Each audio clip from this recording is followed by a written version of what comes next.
राज्य में रहिबेनी भूमिहीन भूमिहीन को खोजी खोजी पट्टा देबे तहसीलदार सूचना देले राजस्व मंत्री सुरेश पुजारी।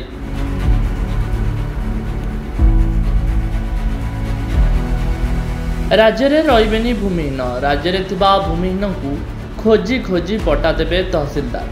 नवरंगपुर जिला पापड़ाहांडीर शहीद मिनार ठारे शहीद दिवस पालन अवसर में यही घोषणा करिसेंते राजस्व मंत्री सुरेश पुजारी।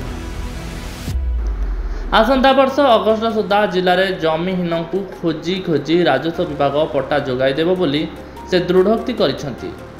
खाली गरीब भूमिहीन नुहे स्कूल गुड़ी को मध्य जमी पट्टा जोगाई दिया। स्कूल को जाई प्रधान शिक्षकों को पट्टा देबे तहसीलदार। गोटे वर्ष भितर विभिन्न शिक्षानुष्ठान को 22,000 जमी पट्टा प्रदान करा जायछि। शिक्षानुष्ठान को जंगल किसम जमी मध्य पट्टा कर दिया बोली कहिसेंती राजस्व मंत्री Suresh Pujari. Bureau report Hiranchal live.